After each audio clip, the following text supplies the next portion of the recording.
What are the 10 best content types for social media in 2023?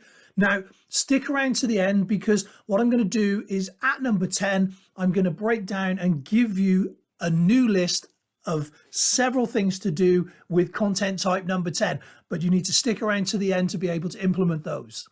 Hi, my name is Matt, and this is me. This is also me. Now, I went from school dropout working on building sites to best-selling author, online course creator, writer, speaker, consultant. I now run a couple of businesses. I lecture at university, and I teach people how to use social media. So what are the 10 types and why have I chosen them? So number one is education. We're going to start with this because education at the moment is absolutely huge across short form video and across the platforms, places like TikTok, Instagram Reels, YouTube Shorts. They're all really strongly pushing educational type content. So TikTok's really big at this at the moment. So if you're trying to grow your channel, if you're trying to grow followings, if you're trying to become the go-to person in your niche, then educational style videos are going to be one of the main ways that you push yourselves forward. So giving somebody value, giving your follower, your viewer, a reason to stay connected with you, giving them a reason to come back to your profile, giving them a reason to continue to view your stuff is one of the key components to building your community. So education being the first one. Now, when we talk about education, we can set it to any level that we like. So what that means is we don't have to say we're going to come in and we're just going to teach like really top level intricate things. We can start at the beginning. We can teach very low level things, because the reality of it is, if I've never been shown how to boil an egg in my life and somebody gives me a step-by-step instructional but forgets to tell me how to turn the oven on because they thought that was, well, they thought that was obvious, but I didn't know that, I'd still be staring at that saucepan half an hour later wondering what I'm doing wrong. So there's a person, there's a viewer, there's a level at each of those sort of teachable moments throughout a process. Now, when it comes to short form video, probably one of the most powerful ways to do that is to break that down into increments. So if we think about whatever it might be, boiling that egg as an example, we may not want to go through the whole process all in one go, and that way then we can build playlists, we can build all kinds of different ways. We can build folders so that people keep coming back to that context. So episode 1, episode 2, episode 3, that takes you through the step-by-steps of how to achieve whatever that thing is that you're teaching or showing. So now we come to documentary. Now, with documentary, what we're talking about really is a look behind the curtain, see how the machine works. It's a great way for us as content creators to build rapport with our audience, to gain trust of the audience, to show them that we are going through similar things and processes. It allows them to see our struggles. It allows them to see the things that we've overcome, that we are overcoming.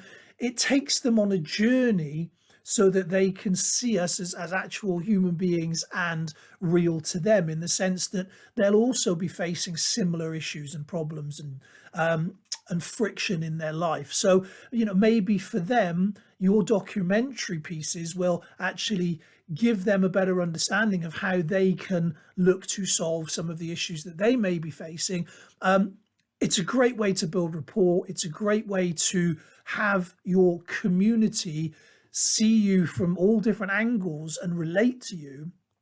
And it's also a great way for you to be able to express yourself in a way that's authentic and relevant, because you're not just showing this finished, polished article, you're actually showing yourself as you go through those steps yourself, and what made you the person that needs to be in front of the camera, showing this to the rest of the world right now. You know, what brought you here, what put you in this position, what gave you that impetus to want to do this in the first place. And it doesn't just stop there. So you don't just suddenly say, that's it, I'm now creating content of a very specific nature and there's nothing going on in the background, because there's lots going on in the background. How did you How did you come up with the ideas? How do you film the content? How do you create a situation where you are the go-to person? What are those steps? So document your journey. Not only is it great for community building and for your following to see, but it's also a really good way for you to actually look back on what you've been doing in your journey and how far you've come over a period of time. Just a very quick interruption. We'll get back to the content soon. If you're enjoying this, if you're getting value from this, then please don't forget, subscribe, click the bell notification, keep up to date with the new things that we're bringing out and the new fantastic ways that we can help you to grow your social media channels. So welcome to the grenade. Now, a grenade does exactly what it says on the tin. You pull the pin, you throw it, you step back and wait for the boom. Now, when we look at grenade type content, we're looking at topics that are contentious, that create and divide opinions. So when we look at this type of content, what we're looking at is using topics that are going to create people to have conversations. It's going to create that dialogue. It's going to stimulate people to have conversations on your content, which of course is then going to help the reach. It's going to help it to get further. It's going to help it to get out there. Now, you can join in with that yourself if you so wish, or you can just step back and let other people do it. Now, a word of caution: you do want to be a little careful that you're not alienating people unnecessarily, that you're not creating offense where you don't need to. So you have to walk this little bit of a tightrope in regards to what it is that you're actually discussing. And it does always help if it has some relevance to your niche, to what it is you generally talk about. So if it falls into those categories, then it might work that it's a very, very good grenade piece for you to look at. It's something that I do quite a lot of on some of the platforms because I tend to find it works better on some rather than others. But it's a really, really strong type of content that you can use. Just be careful how you use it. Next in our list is breaking news. So we can use this as content as a way to, if you like, piggyback on the algorithms and get a little head start with getting in front of people. So if we're talking about things that are relevant, if we're talking about things that are trending, if we're talking about things that other people are interested in that moment, then that can be a great boost to us and a way for us to help to be seen and build our communities, right? So, but again, we have to be a little bit cautious in regards that it has some relevancy to what we do as content providers. So whatever my niche might be, I want to try and make sure that it has some semblance to that particular niche or conversation, because it would be no good me talking about something that has nothing to do with the rest of my content. In fact, that would actually be quite counterproductive, because those people that initially came to see that, they'd be disappointed with the other things that I was doing, and they wouldn't necessarily follow through and become active members of my community. And it would also impact on things like watch time, things like that. So what I want to do with this is I want to be making sure that the news that I'm talking about, the hijacking of current conversations that I'm doing, whatever that looks like, it's done within the context of my profiles and the niches that I work within. So it needs to be relevant to my community. Now we come to user generated content, or UGC. Now, that is pretty much what it says it is in regards to this is content that's created by other people for you and your community and your platform. Now, some of the big corporations are very, very good at this. So as an example, Lego, they have huge YouTube followings, they have huge social media presence, and some of the way they do that is they engage with their audience and they give them challenges, they give them things to do, they ask them to show things and then upload that back into their communities, so they're constantly generating extra content for you. Now, we can do the same. We can use it as social proof. We can, which we'll come to later. We can use it as ways to build on our own content creation. We can use it as ways to community build and just get our tribe, our people, our following. We can get those together and we can get them interacting together and creating valuable stuff for that community, which makes them feel part of it. Now, this is really important for a number of different reasons. A, it's very, very good for us because it creates more content, which essentially is what we're after. B, it creates a sense of community for the people that are involved because they are now part of this. They now have ownership towards this. And that's, again, a really important point. And then number three as well, it helps us to evolve as profiles, as channels, as creators, because it helps us to understand where our communities are going and the things that they're interested in and what they want to be part of. So if we listen, they will tell us. So now we come on to wins. Now, when I say wins, I mean celebrating achievements, celebrating what you've done, celebrating what people in your community have done. Anything that is a positive, anything that is something that has been achieved, it should be celebrated.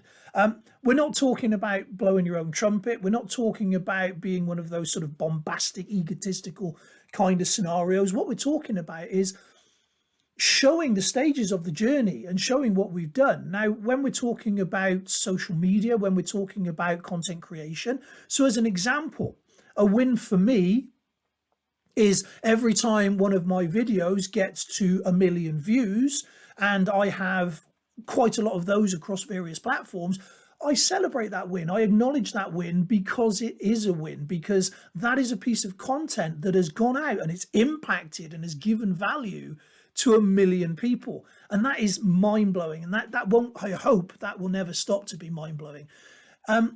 So not only am I celebrating and acknowledging that in itself for me, I'm also signposting that as a way for other people to see that not only is it achievable, but if you stick around, if you watch and implement the things that I'm saying, you can also do this. It's not magic. There's nothing magical about it. There's a way, there's a set way of doing things, and if you follow those procedures step by step, there's no reason why you can't have views in the millions as well.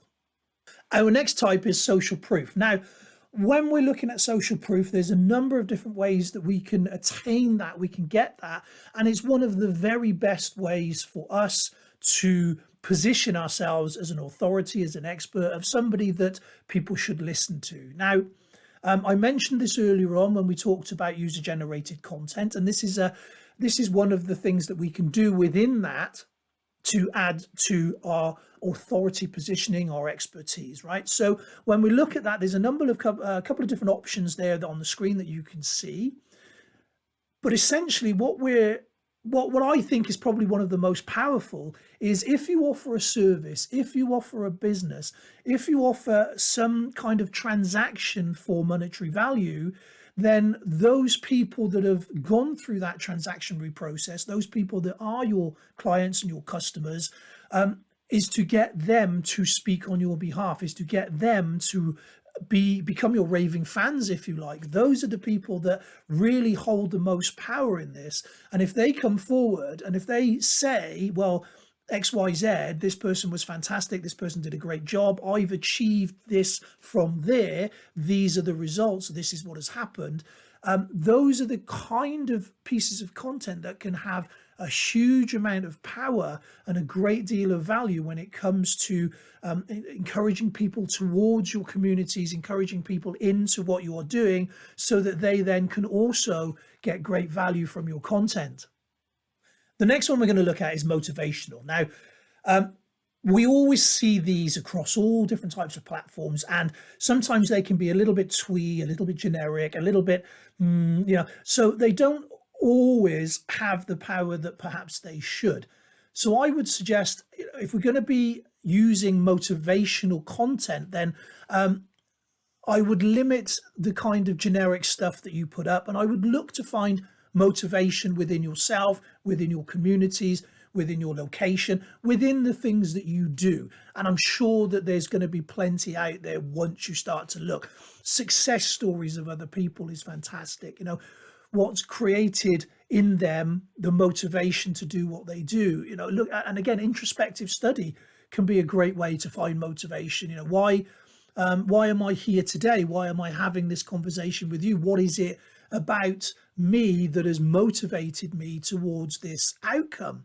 Now, when I first started, I had a business and I could do the business, the physical aspect of the business I could do. So I could perform the task that people were paying me for. But what I couldn't do was the accounting, the marketing, the all the basically all the infrastructure to run a business. So all of those things I really struggled with, and I had to start learning how to wear all these different hats. And that's how I started to get into social media and marketing, because it was a requirement for my business at the time. Now, here we are, well over a decade later, and it has become something that I'm very, very passionate about. I've seen the impact of it. It's impacted me personally, and it has helped me to progress in my life far from where I was to hopefully where I'm going to be. It's a continual journey. And that in itself is motivational. And so when we're looking at motivation and motivational content, then it can be a great tool. But I would just say, if we're going to do it, try and make it personal and relevant. Try not to just go sort of generic, and please don't do that whole ultra positive thing when it's not necessarily the right sort of approach. Positivity is an amazing quality and something we all need more of in our lives, but there also needs to be an element of recognition, because if I'm following somebody, if I'm engaged in their content and they are so positive about something as to be unrealistic to my concerns and my problems and my experiences, then I'm going to find it really hard to stay connected with them. So again, just to be cautious a little bit as to how you apply it, but done right, it can be a really, really powerful tool. So this leads us on to the next form of content for us, which is gratitude. Now, gratitude is something that I'm a great believer in. I think that if we look, there's always things to be grateful for. Now, I caveat that obviously with what we've just talked about in regards to motivational content, but gratitude is something that I'm sure most people can find if they look. And for me, it's a great way to create content, because it's positive, it's upbeat, it's motivational, and I'm genuinely thanking the universe, my community, everything at large. I'm genuinely thanking those people and those things for the situation that I'm in. So, when we talk about large online followings, when we talk about hundreds of thousands of people in your social media groups, such as I have, I am very, very grateful to those people. I am hugely thankful that they want to come with me on this journey. And if they then take the steps and they go from that free online social media platform and they move into some of the paid communities and they join our communities there, if they join our academies there, if they buy our online courses, if they do those things, then that's absolutely fantastic. And I'm incredibly grateful for that as well. Not only that, but I'm grateful for the ability that I can learn these skills, that I can do this. So there's lots and lots to be grateful for, and they can make exceptionally good pieces of content when they're relatable and they actually impact your community. Now, for the last one in our list, but this is not the end of the list. If you remember at the start, I said to you that if you stuck around, I was going to give you a second list on top of this. Well, this is what we're going to do. So the last piece of content type is storytelling. Now, storytelling is an amazing tool. We've had it since the dawn of our existence, really. It goes back 30, 40,000 years, and it's documented way back in our earliest civilizations with cave paintings and things like that. And the only thing that has changed about this particular form of content is the technology in which we apply it. So we've gone full circle. So we've gone from that around the fire painting on caves all the way through. We've gone through print, we've gone through media, we've gone through television, we've gone through the internet in its various guises, and we've now come full circle back to a point now where we have such advanced technology in our pocket and at our fingertips at such a low cost in the main that the vast majority of people can now afford it, access it, and be able to use it. And so that leads to this incredibly powerful tool. We now all have essentially a television in our pocket and a television channel personal to us where we can broadcast to the world, which is utterly amazing. Now, storytelling is a way for us to connect on a level that is emotional. So it's not just facts and figures. It's not just A, B, C, D. It's a journey. It's a conversation. It's a way for us to connect and reach out to somebody and get them to store that information via that emotional attachment. Okay, so as promised, we're going to talk about the 7 different types of storytelling. Now, I'm not going to go into great detail on this because I will do separate videos on this, and hopefully I'll be able to link it in one of the corners. If not, search through my library and you should be able to find it there. And I will go into a lot more detail in regards to storytelling itself. But for now, we're going to just quickly cover the 7 main types. So when it comes to storytelling, we have number 1, overcoming the monster. Number 2, rags to riches. Number 3, the quest. Number 4, voyage and return. Number 5, tragedy. Number 6 is rebirth. And number 7 is question and response. Now, each of those will have its own sort of explanation through that, which I will go into, as I said, in a different video. But something that I want to leave you with, and that is, when we talk about storytelling, one of the archetypal types that we know about is the hero's journey, right? So when we look at the hero's journey, it turns out that over 70% of movies that are made are based on the hero's journey. And that's because it resonates so well with us. And it goes back to what I was saying with regards to storytelling and embedding that information to an emotional reaction. So for us, it's a really powerful tool.